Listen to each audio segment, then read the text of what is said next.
Boa noite, tudo bem, Gabi? Boa noite, Bru, tudo bem?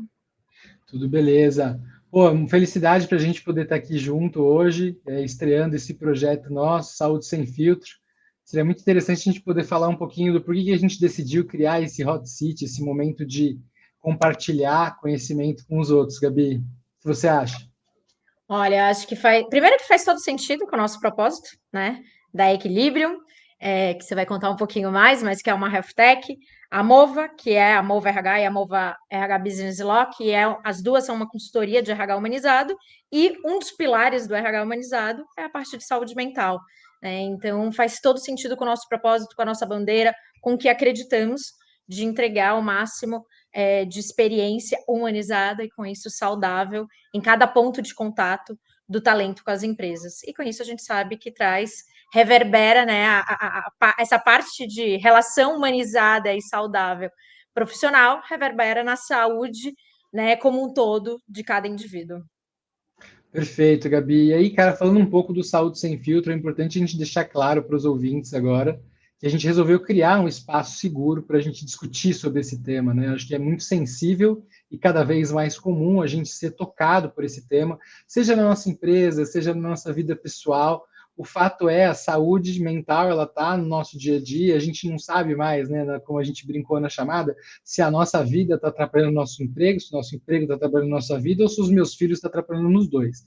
Então, a gente precisa realmente ficar muito ligado com a ideia do que é a saúde mental e também ter esse ambiente que a gente está se propondo a fazer aqui de segurança para discutir o cotidiano da nossa vida, né?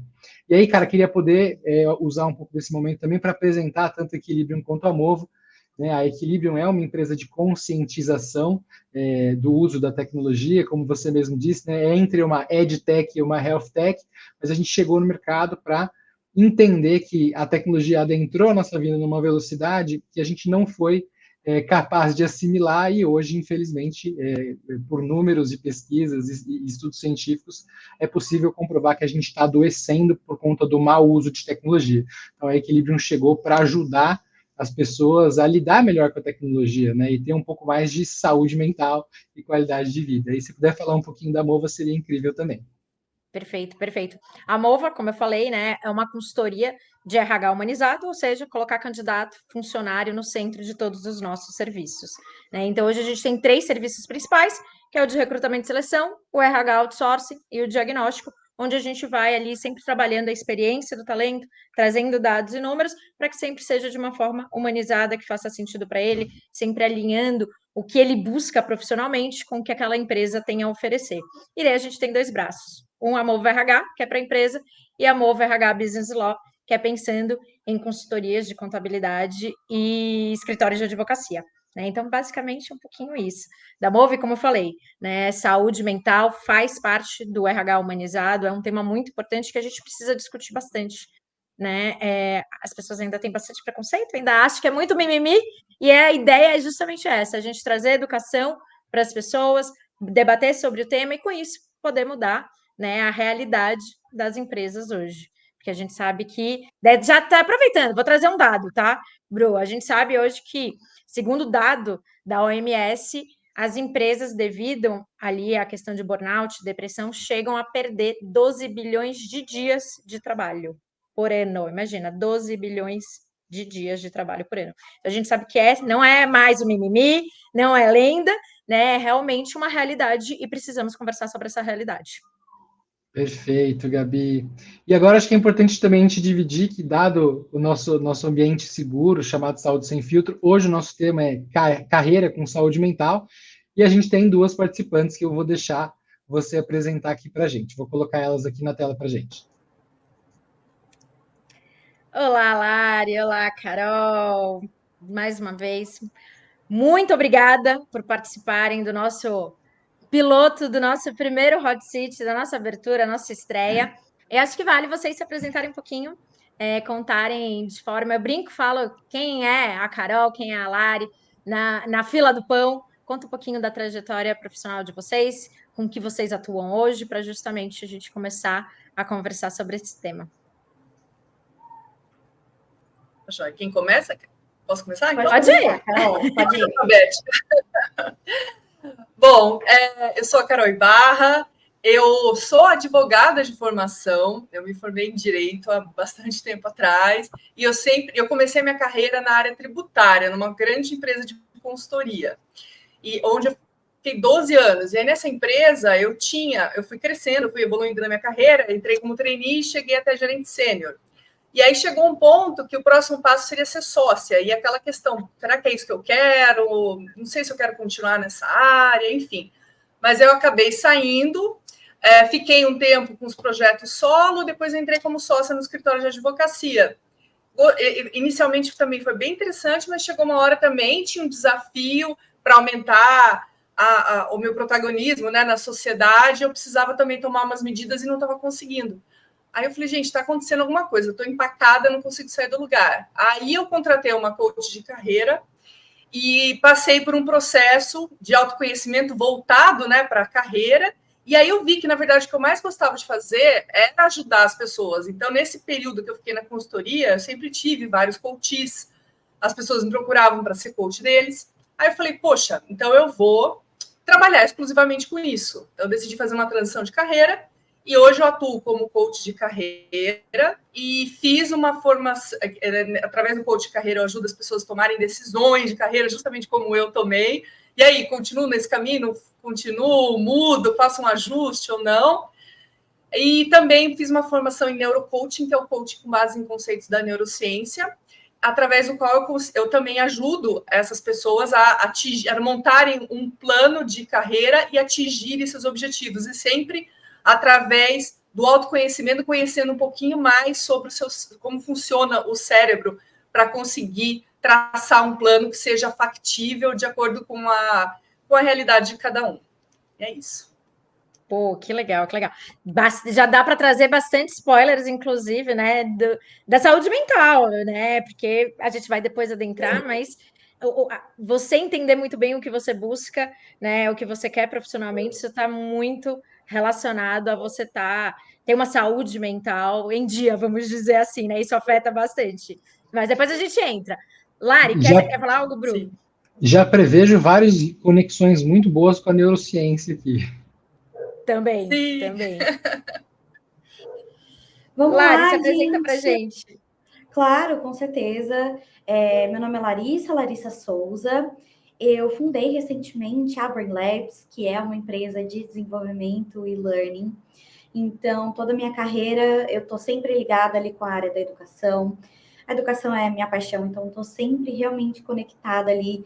Já trabalhei com vários âmbitos da educação, desde a educação corporativa até a educação não formal, em museus. Então, eu estou muito conectada com o aprendizado. Eu sou neurocientista de formação, formada pela Federal do ABC, e eu acredito que, tanto pela minha experiência como perto ali, né, da área de L&D, de treinamento, tanto quanto a minha formação em neurociência, a saúde mental, ela é um ponto fundamental que a gente tem de desenvolvimento dentro das empresas. Então, tanto para líderes quanto para liderados, para as equipes ao redor, não apenas para RH. Então, é interessante ter uma iniciativa como essa que consiga conectar todas essas frentes, porque as questões de saúde mental, elas não são unificadas ali, só focadas, por exemplo, no staff ou nos colaboradores. Elas têm que estar conectadas ao redor de toda a estrutura da empresa. Então, é importante ter empresas como a Mova e a Equilibrium que consigam trazer essa conscientização. Pô, legal. Obrigada, Lari. Obrigada, Cá. Maravilhoso poder contar com vocês duas hoje. A gente separou algumas pautas para a gente poder ter essa discussão e começar a ter essa troca. E eu vou colocar a primeira pergunta aqui para a gente poder discutir um pouquinho. Aí quem quiser começar, pode começar. A gente pensou em falar em como que a gente promove, então, uma cultura organizacional que valoriza saúde mental de todos os colaboradores, né? Não só dos líderes, mas também dos colaboradores. E aí, quem quer começar a discutir um pouco disso?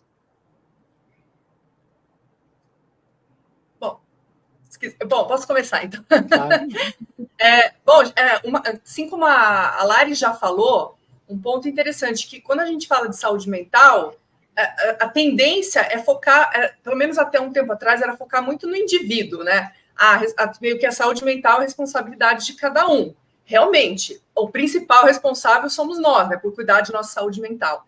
Mas além dessas questões individuais, atributos individuais, tem fatores sociais, culturais, econômicos, políticos, ambientais, tudo isso influencia na nossa saúde mental. Não tem como negar isso. Então, por exemplo, se a gente está falando de ambiente de trabalho, para que nós tenhamos saúde mental, é importante que o ambiente de trabalho seja saudável também, né?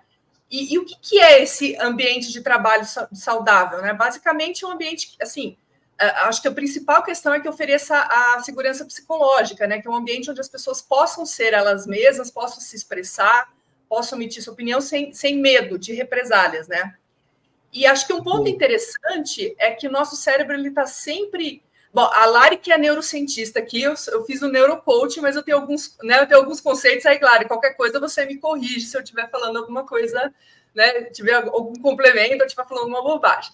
Mas, assim, o nosso cérebro ele tem um princípio de funcionamento que ele está sempre detectando ameaça e recompensa, né? Então, ele visa afastar a ameaça e atrair a recompensa. E por que eu estou falando isso? Porque para o nosso cérebro, as ameaças sociais, elas são basicamente processadas quase que da mesma forma que as ameaças à vida. Então, uma dor social, o cérebro processa de forma semelhante a uma dor física, né? E, então, assim, é muito sério essa questão social. E nós somos seres sociais, então a gente tem essa necessidade de relacionamento. E aí, a questão da segurança psicológica é fundamental, porque se a pessoa sente que está num ambiente onde se sente ameaçada, as reações, a chance de desenvolver algum problema de saúde mental é muito grande, né? Então, a importância de ter um ambiente saudável para que o cérebro também não se sinta ameaçado e, consequentemente, possa ter. Então, assim, na verdade, a questão é cultivar um ambiente de segurança psicológica e um ambiente em que a pessoa sinta mais a recompensa do que a ameaça. Ela sinta que esses fatores de relacionamento social, ela sinta que ela tem essa reação, ative os circuitos de recompensa do cérebro e não de ameaça.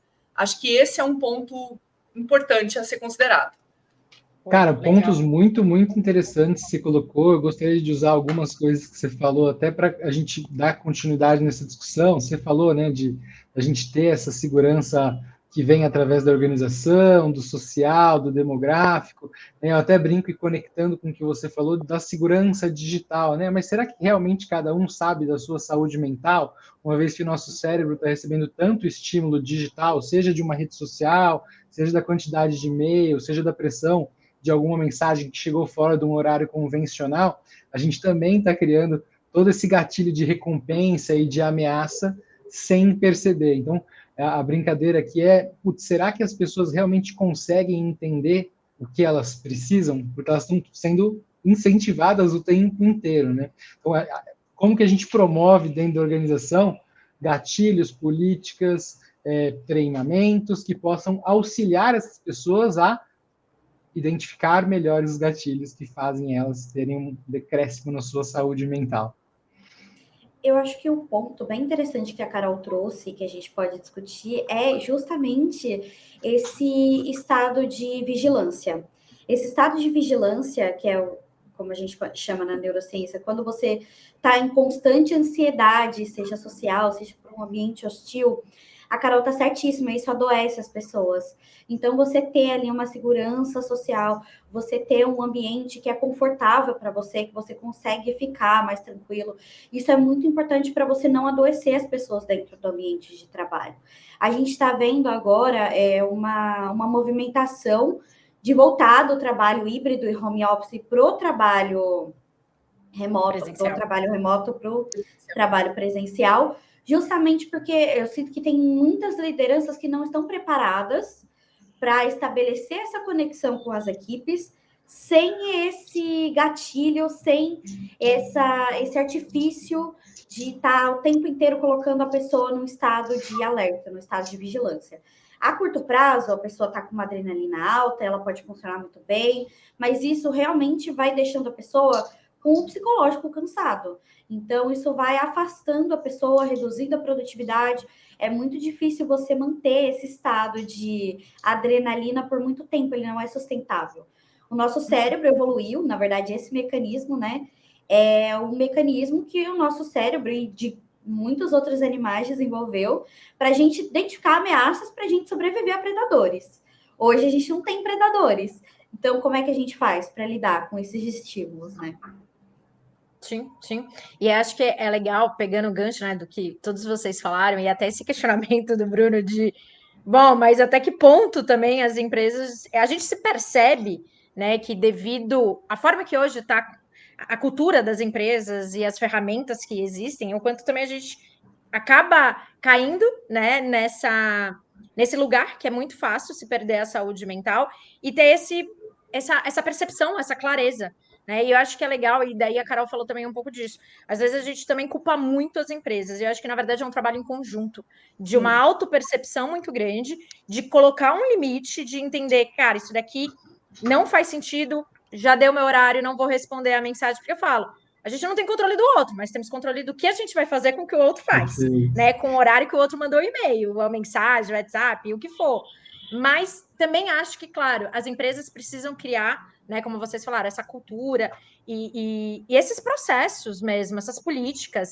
E eu acho que, pensando, né, no lugar de RH, é muito de olhar para cada etapa do contato do talento na empresa e avaliar como que está sendo aquele contato empresa-talento ou empresa-candidato, se ele está sendo de uma forma segura, se ele está sendo de uma forma humanizada, se eu não estou estressando, se realmente eu estou tendo respeito, eu acho, né?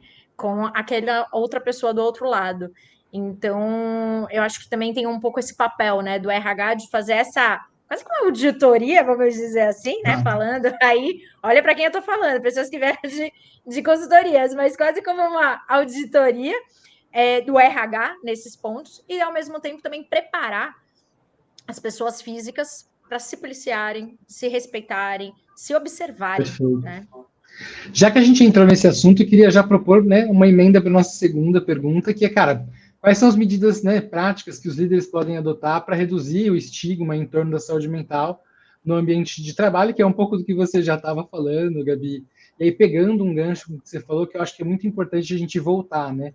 Na era digital, cara, por mais que a gente esteja exacerbado de informação, muito e-mail, muito Teams, muito Slack, muito tudo acontecendo, muito meu chefe querendo saber o que eu estou fazendo por falta de métricas de gestão, talvez, talvez, né, por usar uma metodologia de gestão um pouco mais antiquadro ou não eficaz, o óbvio precisa ser dito.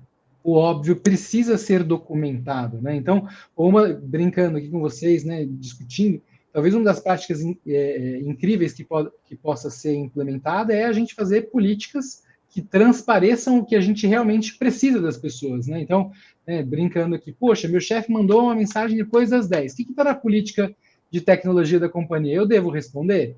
Ah, meu chefe usou a regra básica do circunstancial, urgente, importante. Ele deixou claro que aquela mensagem não era importante, que eu poderia receber no dia seguinte, quando ele decidiu mandar a mensagem. Se a gente tivesse uma política clara dentro da companhia, uma implementação simples, com certeza a gente, né, ajudaria na qualidade de vida dos colaboradores também. Essa é uma das práticas possíveis. Eu acho só vou complementar. Pode complementar. E eu vou além das políticas, eu falaria a existência de processos, porque o que eu vejo muito é a falta de processo quanto isso acaba com a saúde mental, porque você chega a demanda e você não sabe nem para onde vai. O que você faz com aquilo? Com quem eu vou falar, quem é responsável por cada etapa.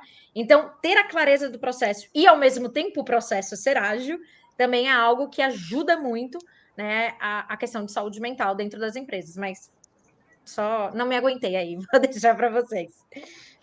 Eu acho que a comunicação é a chave. Em qualquer tipo de relacionamento, como a Carol falou, a gente somos seres sociais. Então, como seres sociais, a gente tem que estabelecer uma comunicação eficiente. A transparência, a comunicação são muito importantes. Então, tanto de você estabelecer limites, quanto de você ter essas políticas, revisões, essas ações que são oficiais, né, por parte da empresa, que são comunicações que servem, fazem parte, de fato, ali da construção da cultura daquela empresa. É como aquela empresa está oficialmente se colocando naquela questão, naquele assunto. E isso pode fazer muita diferença, por exemplo, no dia a dia. Você tem uma comunicação efetiva com as pessoas.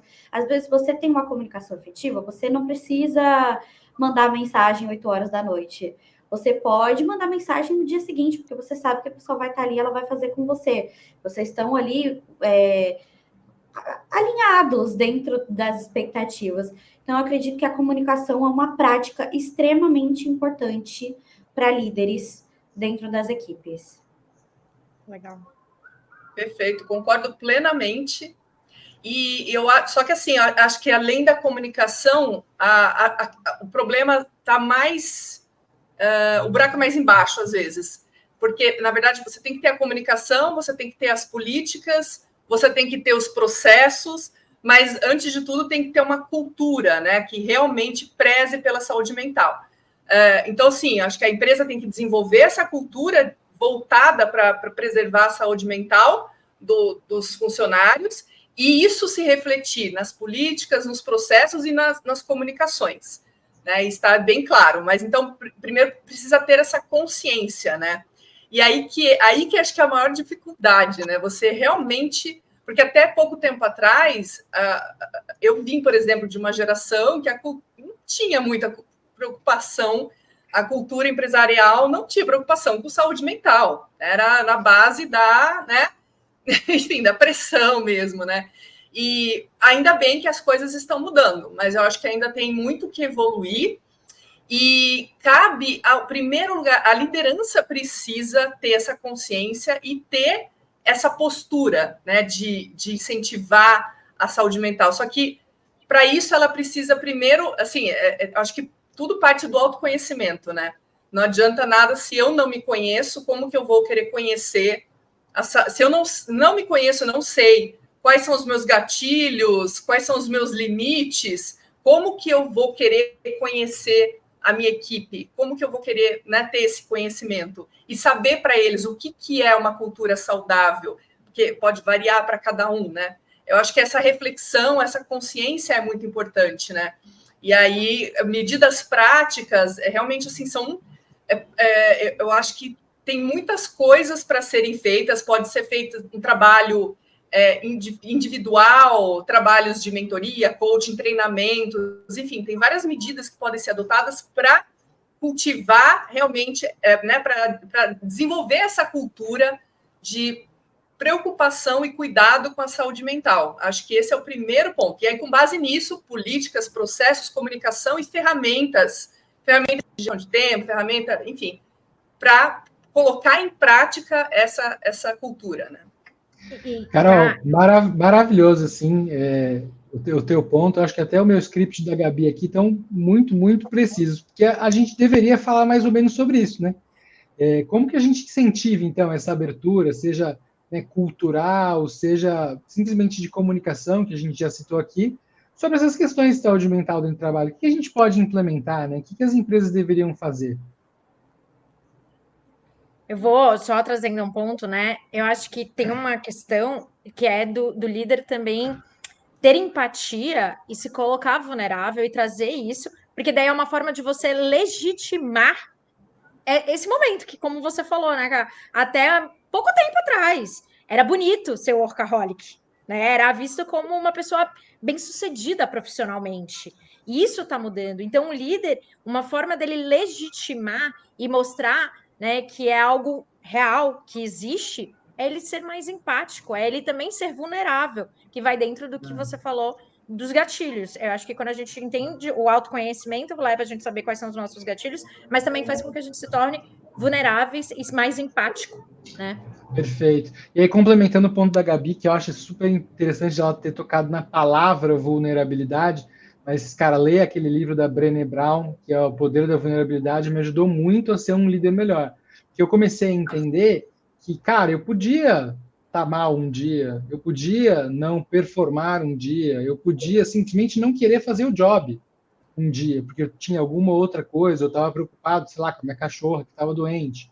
Então, mostrar vulnerabilidade na medida correta te ajuda em tudo que a gente está falando agora, inclusive na saúde mental ali no final do game, né? Então, essa é um pouco da visão que eu entendo, pegando só o quesito ali da vulnerabilidade. Mas, cara, existem diversas formas da gente incentivar isso dentro da companhia. Eu acho que uma questão de expectativa muito interessante que tinha. A Carol trouxe essa relação das gerações, e eu acho que uma questão de expectativa que está mudando mais recentemente é que antes você tinha que ser uma pessoa para o trabalho e deixar a sua vida pessoal de lado. E hoje, acho que está aos poucos também, né? Mas o RH humanizado faz parte dessa iniciativa. Pessoas mais focadas ali em saúde mental fazem mais parte dessa iniciativa. De que a gente não é duas pessoas, não tem como separar a pessoa que você é na sua vida pessoal, os problemas que você está tendo, possíveis questões de saúde mental que você está tentando lidar. Chegando no trabalho, você respira, esquece todos os seus problemas e começa a trabalhar. Então, a gente ter um papel ali de uma gestão empática e vulnerável faz parte, acolhedora, faz parte, para você se sentir ali, poxa, eu sei que agora eu não estou no meu melhor momento, mas são ciclos, são fases. Perfeito. E você consegue ter uma pessoa que te apoia ali. E eu acho que uma das questões que mais afasta a liderança da saúde mental é porque os líderes não tiveram esse apoio quando eles estavam se desenvolvendo.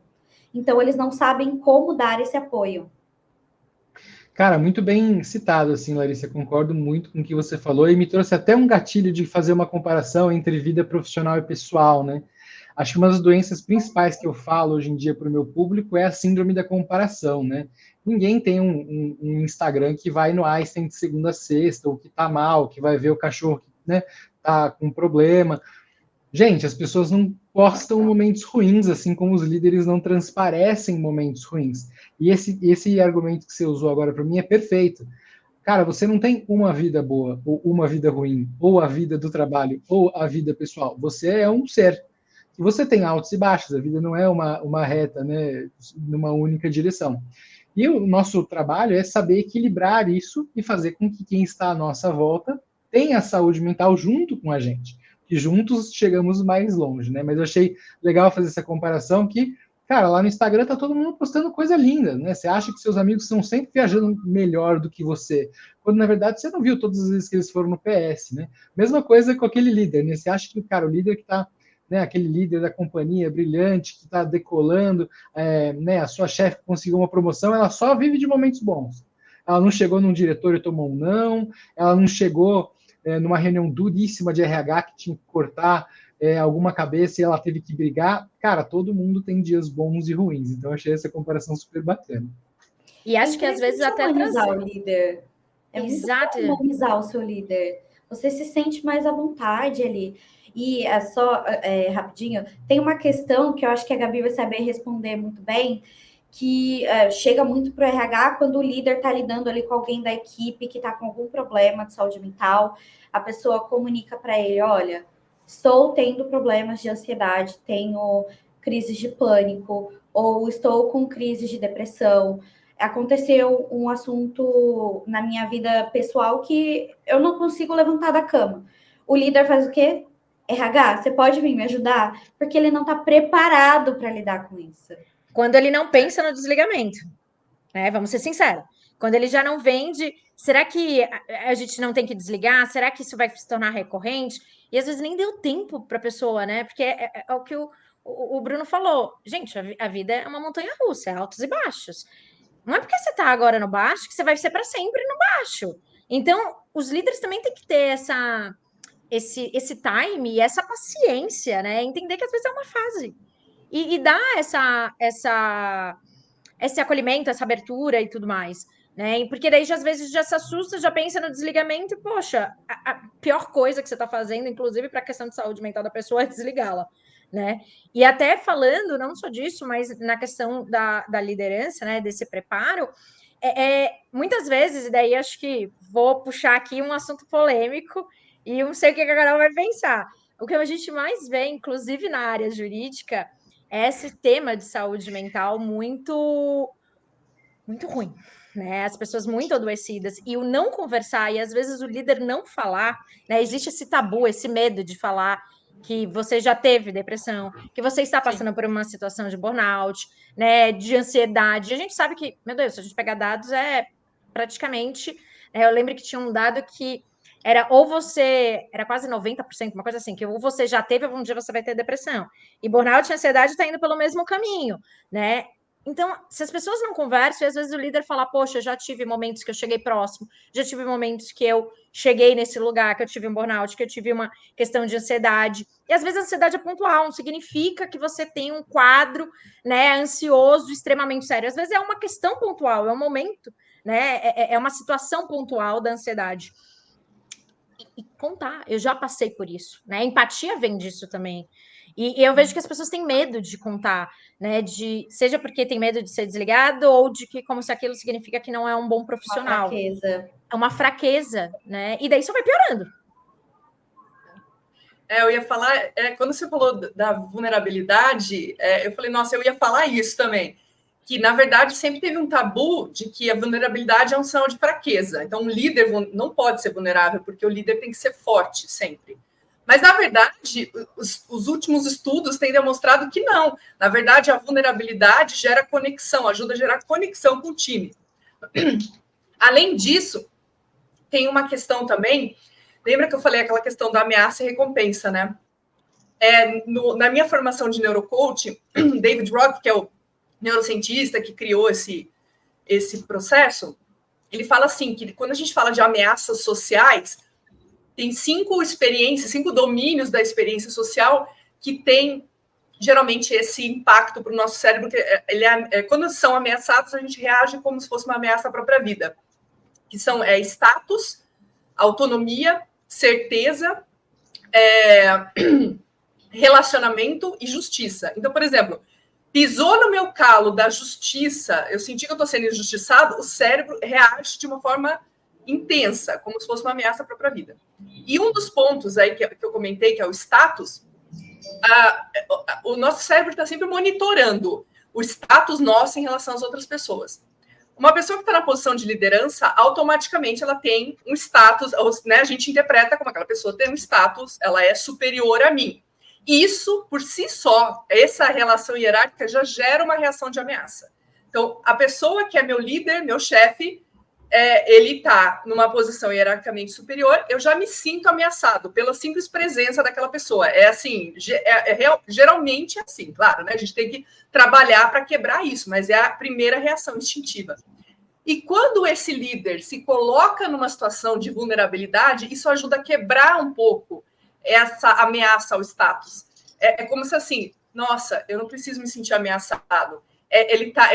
Eu posso falar de igual para igual. Ele é como eu, né? Então, assim, não é quebra um pouco isso, e isso gera muita conexão, e isso quebra essa reação, né? Essa hipervigilante, né? Como a Lari falou. Então, é muito importante para haver uma comunicação efetiva.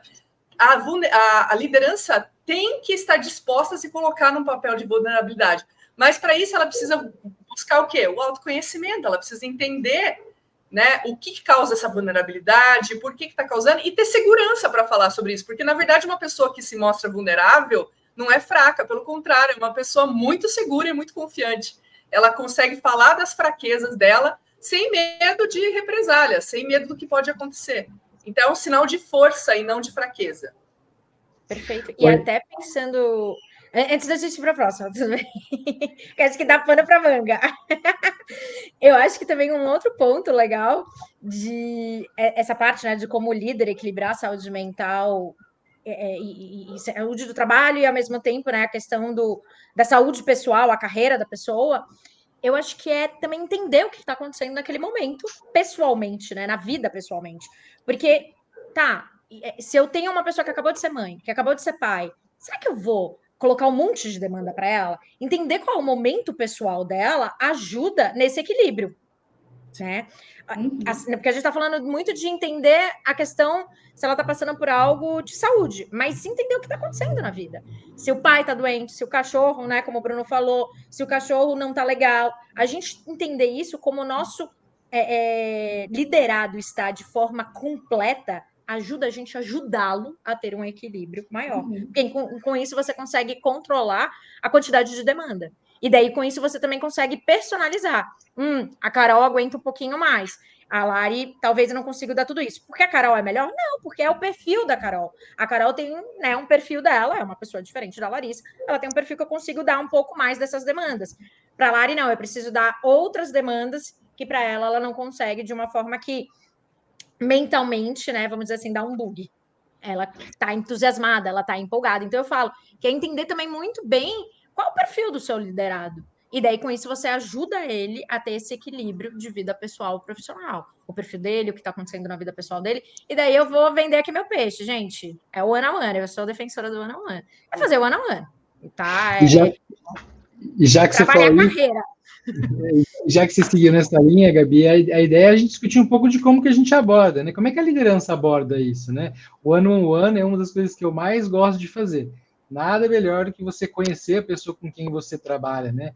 Eu peguei casos já aqui dentro da equipe que as pessoas não se conheciam, né? 10 anos trabalhando na mesma empresa, um não sabia que o outro tinha filho, e assim, cara, vocês são seres humanos, né? Cada um tem suas dificuldades, cada um tem seus altos e baixos, todo mundo entrega valor para uma mesma companhia, mas não é por isso que vocês não precisam se conhecer.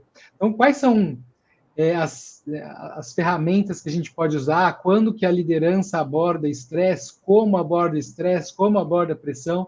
Como é que vocês discutem isso no dia a dia? Eu acho que Até o fator como importante... vocês falam, né, para os mentorados. Então é um pouco complicado essa questão, porque eu acho que um dos fatores que eu entendo que tem mais dificuldade para você, como liderado, avaliar no seu time é sobrecarga. Porque, como a Gabi falou, a sobrecarga pode ter níveis diferentes dependendo do perfil da pessoa. Tem pessoas que são mais operacionais e que elas vão fazer uma sobrecarga bem grande de tarefas operacionais, mas se você passar uma tarefa estratégica, essa pessoa não sabe o que fazer.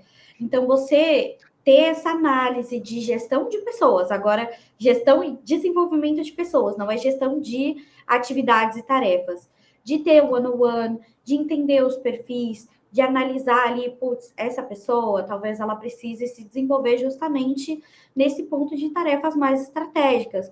Então, eu vou sentar com ela, talvez desenhar um plano, entender qual a dificuldade que ela está tendo. Eu acho que esse ponto de você ter um PDI, por exemplo, que a Gabi pode falar mais sobre isso, ter um PDI é fundamental nesse ponto para você entender ali quais são as dificuldades e particularidades de cada perfil, não sobrecarregar as pessoas, ou fazer esse awareness das pessoas. Se você está sobrecarregado, levanta a mão.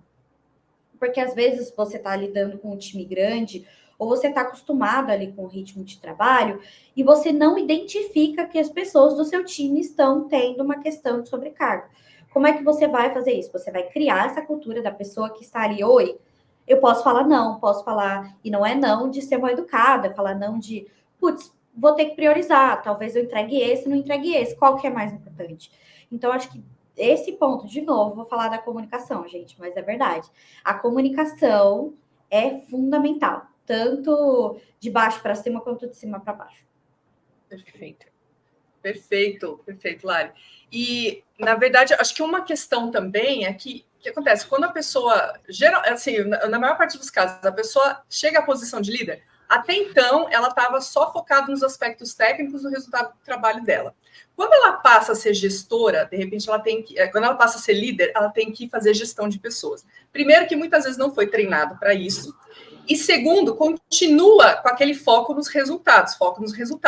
E esquece das pessoas. Na verdade, assim, o líder mesmo, ele vai obter os resultados através das pessoas. Então, a pessoa é o principal ativo do líder, né? Então, o resultado é a consequência, ele tem que saber. Então, assim, o líder, para uma pessoa ser líder, ela precisa ter um interesse genuíno nas pessoas. Não dá mais, nos dias de hoje, a gente ter aquele líder que não está nem aí para as pessoas. Nós sabemos que isso não é sustentável. Antigamente, isso ainda existia. A líder focada em resultado. Hoje não dá mais para ser assim. tem que ter uma preocupação genuína. E para isso precisa ter empatia, e para isso precisa ter inteligência emocional, precisa cultivar a inteligência emocional, precisa se familiarizar com esses temas. Não dá para ser um líder alheio a esses temas, né? Então, precisa ter esse interesse genuíno, conhecer os pontos fortes da sua equipe e, como a Lari falou, e a Gabi, tirar proveito desses pontos, potencializar aqueles pontos que precisam ser resolvidos, fazer um PDI, falar, beleza, olha, você precisa desenvolver isso, mas vamos colocar um holofote nos pontos fortes. A pessoa é ótima operacional, não tem porquê também eu falar, de repente eu vou transformar aquela pessoa num vendedor. Não, deixa ele focar no operacional, que é o que ele faz bem, né? E tirar proveito disso. Potencializar os pontos fortes das pessoas é a melhor forma da pessoa se sentir engajada, sentir motivação, e esse é um dos fatores também que contribuem para a saúde mental. Se você está fazendo um trabalho com motivação, engajamento, e a sua curva de performance vai lá para cima, você se sente desafiado, mas é um desafio que é compatível com as suas habilidades, aí a curva, né, a performance nossa aumenta consideravelmente. Se a gente é desafiada a fazer uma atividade que a gente não leva o mínimo jeito, eu sou a favor da mentalidade de crescimento. A gente tem que cultivar, tem que melhorar, tem que aprender. Mas, a pessoa é nitidamente operacional, você vai transformar no vendedor? Não vai. E ao contrário, aquele cara que é super sociável, fala com todo mundo, de repente ele tem que sentar e só enfiar a cabeça no computador, fazer um monte de planilha de Excel. Não dá. Então, assim, a liderança precisa conhecer e trabalhar de forma estratégica também com esses ativos que são as pessoas, tirando proveito desses pontos fortes. Acho que esse é um ponto essencial. Mas para isso, você tem que conhecer bem a sua equipe e você tem que ter interesse nessas pessoas. E você falou o tema principal hoje do nosso tema de saúde sem filtro, que eu acho que está tudo isso muito ligado com a carreira. Total. Porque o líder que ele entende muito bem, né, os vários tipos de carreira, porque é o que você falou, às vezes tem uma pessoa que é mais operacional, outra é analítica, por isso que hoje a gente tem várias formas de carreira, né? A gente tem Y, a gente tem W, a gente tem carreira em nuvem. Então, hoje tem vários modelos, e os líderes, eles precisam entender isso. Não dá para isso ficar mais só com a RH. Eles precisam ter esse conhecimento e essa comunicação, que a gente tem falado bastante, com a sua equipe. Então, de perguntar, Carol, que até vou contando até um pouco do que passou com você. O que você busca profissionalmente hoje? E isso, gente, muda, ciclos mudam. O que você está buscando hoje, pessoal e profissionalmente? Qual é a carreira que você quer construir? E entender, você como líder e a empresa, a instituição que você está, o que você consegue fazer para dar suporte com o objetivo da pessoa. Porque não adianta, às vezes a empresa pode ser incrível, a empresa mais saudável do mundo, mas se não está aderente, se não está compatível com o que eu busco profissionalmente, eu vou adoecer, porque eu não vou ter o engajamento, eu não vou ter a felicidade. Eu estou fazendo algo, e cada vez mais a geração até mais nova fala disso, né? Sem propósito. Para que eu levanto da cama? Preciso fazer um sentido para mim o meu trabalho, né? E aí, Gabi, pegando esse ponto, queria pegar o ponto de Carol, Lari e Gabi aqui, que são pontos incríveis, já tenho diversas dúvidas para a gente enriquecer aqui, mas quando a gente fala de carreira, eu queria pegar algumas coisas muito específicas, né? Quando a gente fala da neurociência lá, Carol, onde a gente se sente ameaçado só para a pessoa ser líder, a gente ainda não tem uma consciência que ser líder não quer dizer que sabe mais do que eu, né? Mas dentro de uma carreira hierárquica dentro da companhia representa que ele manda mais que eu. Só que muitas vezes uma posição operacional é tão importante, o seu conhecimento é tão diferenciado, que não é o teu líder que vai decidir se você vai embora ou não por algum motivo, né? Então, essa segurança psicológica ela precisa existir. E aí, falando um pouco da carreira em Y, cara, muitas vezes a gente tenta esticar a corda de pessoas que não querem gerir, não querem ser responsáveis por outras pessoas. Então, uma das coisas que você falou que eu vi muito na minha carreira foi que eu aprendi muito, né, depois que eu comecei a ser líder, né, poucos conhecem, mas eu nunca quis ser líder. Eu tive a oportunidade de ser gerente sênior, diretor sênior, mas eu nunca falei, cara, vou ser diretor. Acho que hoje quero entregar através das pessoas. Mas eu entendi muito rápido que eu precisava, Bruno, que gostava de codar, de meter a mão na massa, de estudar mais profundamente, eu descobri que eu precisava lidar com fornecedores. Eu descobri que eu precisava lidar com pessoas. E que eu precisava entender que aquelas pessoas estavam bem, né? Então, teve casos de eu conversar com um direto meu e falar, cara, mas tá tudo bem, o que tá acontecendo? Não, cara, eu demoro 4 horas, cara, todo dia no trânsito, não tá dando, cara, tenho 3 filhos, tá difícil pra caramba. Eu falei, mas, cara, mas o que tá pegando? Como é que eu te ajudo? Ele falou, cara, pô, esse negócio de chegar às 8 da manhã tá me matando. Eu falei, chega às 10. Isso ajuda? Cara, o cara decolou na carreira que ele falava, né? E aí, por último ponto, para eu não monopolizar a conversa, quando a gente fala de carreira, tem um conceito da psicologia que fala que carreira não é exatamente o que você faz dentro da sua empresa, né? A sua trajetória de vida dentro da empresa, mas sim a trajetória da sua vida.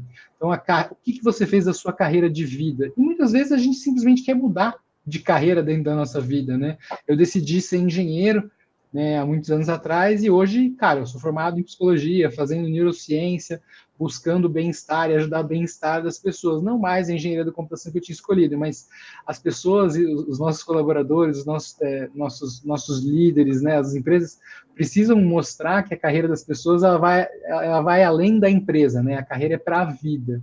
E aí eu queria colocar aí já também outra pergunta que a gente acaba equilibrando, né, entre carreira, trabalho e vida. Mas, putz, como é que a gente equilibra isso, né? A gente tem muita coisa na nossa carreira, a gente às vezes está cheio de pressão com o nosso líder querendo resultado. E, cara, a gente tem uma família, a gente tem muita coisa para fazer em casa, ou às vezes a gente até está estudando outra coisa. E aí, como é que a gente equilibra essas demandas todas aí entre o trabalho, nossa vida pessoal, para a gente ter mais saúde mental?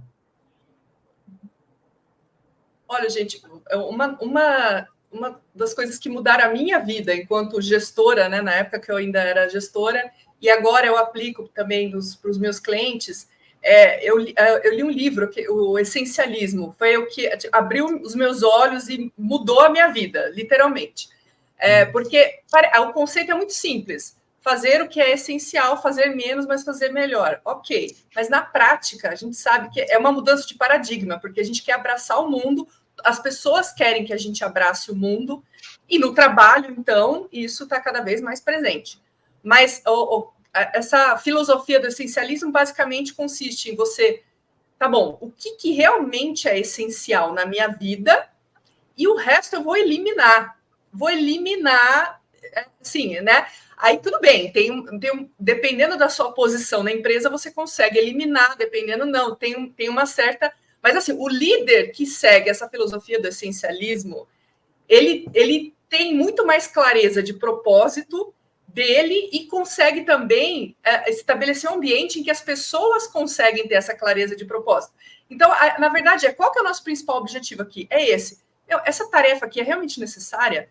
Então, chega ao ponto assim, há quanto tempo a gente está fazendo isso e não está dando resultado? Tchau, elimina, adeus, esquece. Não, vamos parar de fazer. Então, tem que ter essa firmeza, né? E é muito difícil isso. Então, ele fala, primeiro você tem que explorar todas as alternativas, eliminar e aí executar, traçar um plano para colocar em prática, né? E eu comecei a fazer isso para a minha vida, né? O essencialismo. Então, coisas que eu estava participando porque era legal... Faz sentido? Tem a ver com o meu principal objetivo? Não vou mais fazer, e tá tudo bem.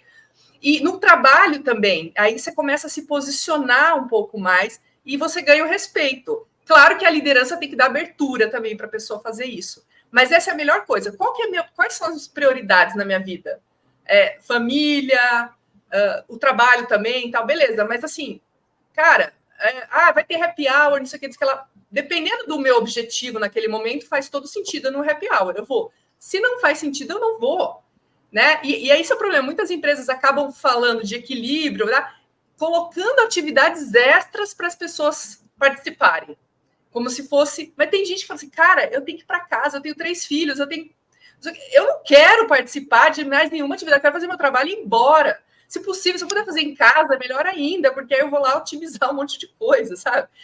Então, ter essa clareza do que é prioridade para cada um e eliminar aquilo que não está de acordo. Eu acho que esse é o principal ponto. Quando você vira essa chave, aí você consegue fazer gestão de tempo, aí você fazer gestão de tempo, fazer isso, sem essa clareza não adianta nada.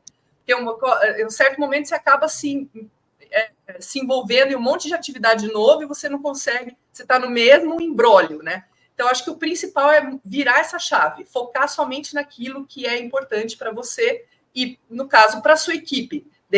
Dar espaço para a sua equipe ter fazer esse tipo de análise e tomar esse tipo de decisão.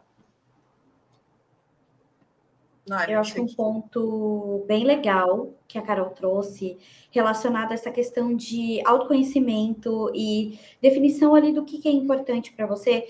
Às vezes a gente espera essas ações vindas da liderança ou da empresa. E nem sempre no ambiente que a gente se encontra isso é muito possível. Então, considerando no ambiente que você está inserido hoje, eu acho que é importante fazer essa análise individual, como a Gabi falou, e ter uma certa autorresponsabilidade das ações que eu posso fazer para melhorar a minha saúde mental. É colocar limite? Então, por mais que às vezes isso não seja ali muito a favor com a cultura da empresa, talvez seja importante eu começar a colocar limite aos poucos, ou começar a priorizar algumas atividades que são realmente, de fato, fundamentais ali para a minha função e para o meu desenvolvimento. Então, para o seu desenvolvimento, por exemplo, às vezes é importante você aprender que fazer um projeto é muito melhor do que você atender ao pedido de uma pessoa que você pode falar, olha, hoje eu não consigo te ajudar. E às vezes, quando você tem questões de saúde mental prévias, é muito difícil fazer o equilíbrio e poder falar para as pessoas, hoje eu não consigo te ajudar. É bem complicado. Eu mesma tenho questões de ansiedade que eu trato já faz bastante tempo, mas uma das maiores dificuldades quando eu entrei no mundo corporativo foi de conseguir equilibrar ali o que era fundamental para mim e entender que eu não vou conseguir fazer tudo ou dar conta de tudo e abraçar o mundo. Então, isso é muito importante para o indivíduo entender. E a empresa pode fazer esse papel de falar, olha, aqui estão as políticas, aqui está a nossa cultura, mas pode ser que lá na frente você tenha uma pessoa no seu time, como eu já tenho, como eu já tive no meu, da pessoa, por mais que eu fale para ela, não quero você trabalhando depois do horário, a pessoa fica tão ansiosa porque ela tem coisas a fazer que às vezes eu encontro essa pessoa online 8 horas da noite. Uhum. Então é uma escolha individual também. Sim. Eu falo, né? Somos CEO da nossa própria história, né? E eu acho que, além disso, pegando vocês falaram pontos muito importantes, mas acho que uma outra coisa também, né? Acho que como nem tanto como RH, mas como orientadora profissional para jovens, é essa questão do o autoconhecimento no sentido de entender de forma completa quem eu sou e quais são os pontos importantes para mim. E porque eu falo que às vezes a gente coloca toda a nossa energia, a nossa expectativa no trabalho. E daí, se o trabalho dá uma desmoronada, você desmorona junto. Então, a gente precisa entender de forma integrada, né? Acho que saúde mental também é isso. Lembrar que eu tenho vários pilares na minha vida. E classificar, porque é o que vocês falaram, não vai dar conta de tudo. Mas nesse momento, quais desses pilares está mais importante? É a saúde física? É a saúde mental? É a família? É o trabalho? É a vida social? Pode ser também. O estudo, a religião, né? É o quê? Porque a gente precisa entender que temos todos esses fatores. E daí a gente vai equilibrando em cada momento qual que é o mais importante. E daí, com isso, facilita tomada de decisões, facilita entender se aquela empresa é a que faz sentido para mim, se aquela promoção é a que eu quero seguir, qual é o caminho, né, de carreira que eu quero seguir. Quando a gente tem muito claro também, né, todos os pilares que comportam a nossa vida. E eu acho que isso dá uma base para a nossa saúde mental, essa tranquilidade, né? Porque se a gente coloca tudo em um lugar só e aquilo dá um soprozinho, a gente desmorona. A sua vida não é o trabalho. Essa é uma das Exatamente. coisas fundamentais. A sua vida não é o seu trabalho. Você não é o seu trabalho. Mas Eu vou pegar um relacionamento. Quando a gente Né? se Eu acho apresenta que pode ser uma falando, coisa. eu faço tal coisa, às vezes não é a melhor forma. É isso. E, cara, acho que eu queria pegar uma frase da Gabi que eu acho que é importante, né? Tipo, a gente acaba sendo CEO da nossa própria história, mas é sempre importante a gente lembrar que nenhum livro é feito de um personagem só, pouquíssimos são, né? Assim como um CEO não vai carregar a empresa nas costas, a não ser enquanto ela seja uma startup, mas ela não vai decolar tendo uma única pessoa, né? Então, para equilibrar essa balança entre trabalho e vida social, para priorizar a sua saúde mental, eu sempre brinco, né? O que mudou minha vida? Pedir ajuda. Pedir ajuda para quem? Não sei. Talvez você tenha que parar e com você mesmo decidir para quem você vai pedir ajuda. Cara, talvez seja para o seu líder. Olha que legal, para criar esse momento de empatia. Talvez seja com uma terapeuta. Talvez seja com o seu melhor amigo. O fato é, a gente não vive a vida sozinho, né? A gente está sempre compartilhando esses momentos momentos com outras pessoas. Sejam os momentos alegres, onde a gente está bem, ganhando bem, decolando a nossa carreira, está tudo, né, dando certo. seja nos momentos onde a gente foi demitido, a gente teve um burnout, a gente está com um pico de ansiedade que a gente não consegue sair da cama, e assim como a gente pode prosseguir, né? Mas acho que se eu pudesse deixar uma coisa aqui, seria o gatilho do saiba pedir ajuda, né? Não é vergonha para ninguém pedir auxílio, seja lá para quem for, né?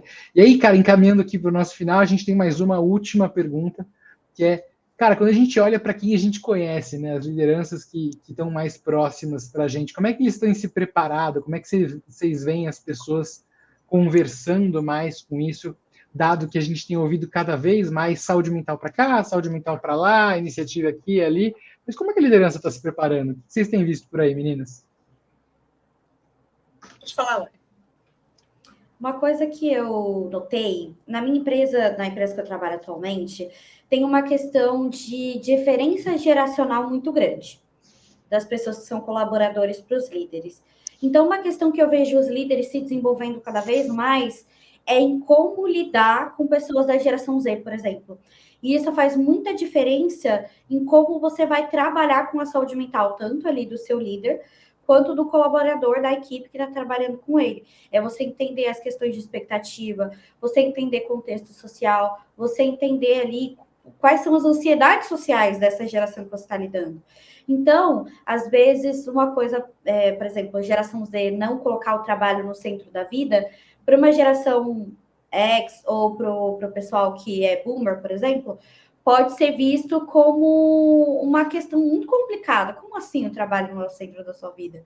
Então, você ter esse desenvolvimento em diferenças geracionais, como você lidar com pessoas de diferentes idades, isso é extremamente importante para cultivar uma cultura de saúde mental através dessas diferenças.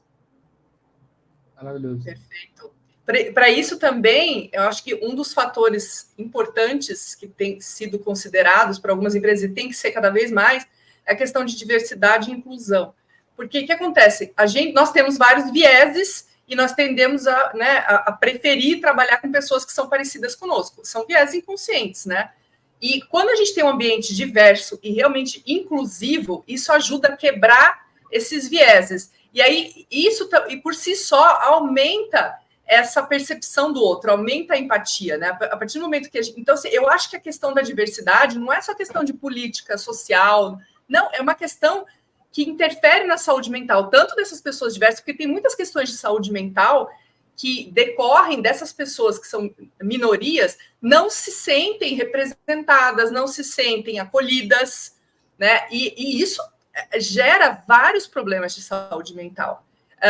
Então, acho que quando realmente tem um ambiente que preza pela diversidade e inclusão, isso ajuda não só as pessoas, né, as minorias que sofrem com essas, enfim, com essa não inclusão, quanto as outras pessoas que sempre tiveram uma tendência a seguir um determinado caminho e, de repente, com essa presença de pessoas que...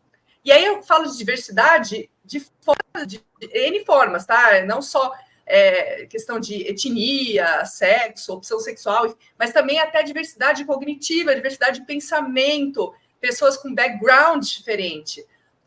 A partir do momento que você tem contato, mesmo que de forma inconsciente, você acaba ficando um pouco mais aberto a novas ideias, né? Mesmo que conscientemente você não esteja muito aberto, mas a simples convivência com pessoas diferentes, que pensam de forma diferente e muitas vezes não concordam com você, contribuem para essa abertura. Mas para isso precisa ter esse tipo de approach até que a Lari falou. Precisa aprender essas diferenças e aprender a lidar, aceitar e lidar com essas diferenças. Acho que um ambiente que leva em consideração tudo isso tende a respeitar as individualidades de cada um e, consequentemente, contribui para a saúde mental das pessoas, né? Legal. Rapidinho. Uma dica só para não perder o assunto, uma dica de desenvolvimento cognitivo fundamental é justamente o que a Carol falou, de você lidar com pessoas e ideias diferentes, e isso gera uma plasticidade cerebral gigantesca. Então, isso te desenvolve cognitivamente, só de você estar lidando com pessoas e perspectivas diferentes. E complementando isso, que eu ia para esse ponto também. Depois eu posso até deixar aqui um TED que eu assisti, que é de uma uma estudiosa, enfim, sobre o assunto, sobre os líderes de destaque, o que eles estavam fazendo de diferente, e eles falavam isso. E ela trouxe, né, pela pesquisa que ela fez, depois eu deixo aqui para o pessoal ver, que que por incrível que pareça, quando você tem uma ideia diferente, as pessoas que mais compram a sua ideia são as pessoas que você menos imaginava que têm o pensamento mais diferente de você. Olha que engraçado isso. Então, né, nesse pensamento cognitivo, comportamental muito diferente, forma de ver, né, o mundo muito diferente, normalmente são essas pessoas que compram as suas ideias mais diferentes também. Então, olha como até para liderança, né, no sentido de um projeto, né, de você trazer um projeto para dentro da empresa, de você vender um projeto para diretoria, você ter pessoas de equipes totalmente com pensamentos diversos vai ajudar na venda, né, desse projeto. Né? Agora eu vou aproveitar o ponto que todos vocês colocaram, que tem uma pitadinha de neurociência, só para dar aquele charme aí, cara, Larissa me ajuda. Eu vi um podcast esses dias do Jay Sherry, ele entrevista um neurocientista que fala muito da criação de hábitos através das coisas que você faz ao longo da vida, né? E quando a gente fala da liderança mais boomer, ainda um pouco do X, eles fizeram muito a mesma coisa ao longo da vida, o que facilitou a criação de caminhos neurais que estão bem estabelecidos na neurociência. Então, é um hábito que a gente fala que é aquele hábito enraizado. Né? Eu não estou falando que ele não pode ser quebrado, mas as pessoas que realmente precisam fazer cada vez mais coisas diferentes são pessoas que têm caminhos neurais muito enraizados, para que elas possam criar novos experimentos de caminhos neurais para, quiçá, talvez, criar outros hábitos que possam ser mais diversos e mais, enfim, diferenciados do que eles tenham feito dia a dia.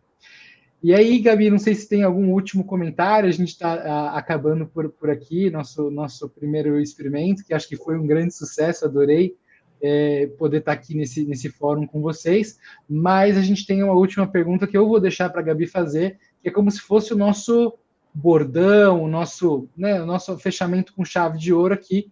Eu vou deixar a Gabi fazer essa pergunta para vocês duas.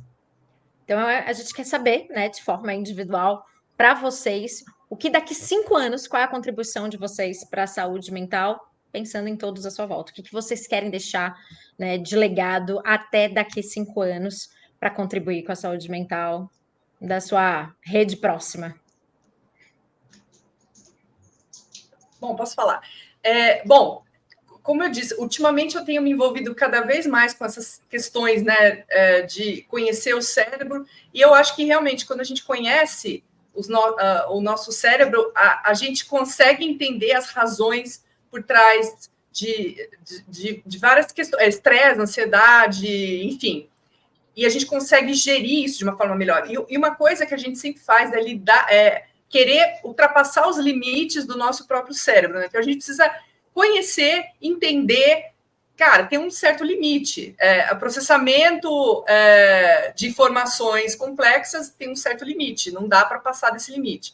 Então, eu tenho tentado conscientizar as pessoas, principalmente os meus coaches, né, através do atendimento, dessas limitações, principalmente quando eles querem ser super-homens, querem passar do limite, falam, olha, não dá, você tem uma limitação, respeite essa limitação e trabalhe de forma estratégica com ela. Então, eu tenho feito isso muito através da minha atuação, né, como coach, nos meus atendimentos, e também tenho dado treinamentos e falado bastante sobre isso, no sentido de seja amigo do seu cérebro, sabe? Entenda as limitações dele e do cérebro dos outros. Não adianta também você querer exigir muito do coleguinha que ele não vai dar conta.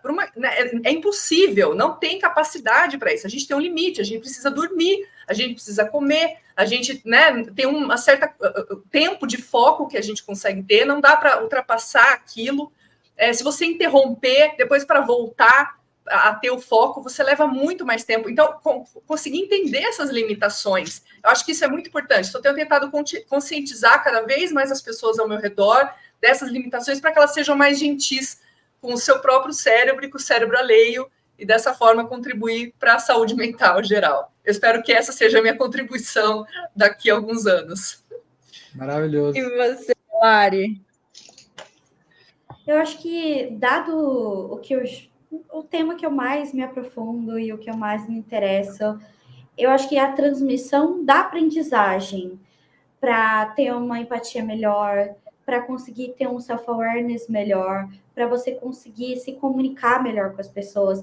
Então, eu acho que através do aprendizado, a gente tem muitas questões de saúde mental que podem ser conscientizadas e que podem gerar conexão entre as pessoas. Então, se eu conseguir daqui a 5 anos ter uma carreira que consiga trabalhar com a questão do aprendizado para gerar conexão entre as pessoas, as equipes e as lideranças, eu já vou ser muito contente, muito feliz com o meu trabalho. Incrível. E como é o nosso primeiro, né, Hot Seat, eu acho que precisamos fazer essa pergunta também para nós, né, Bru?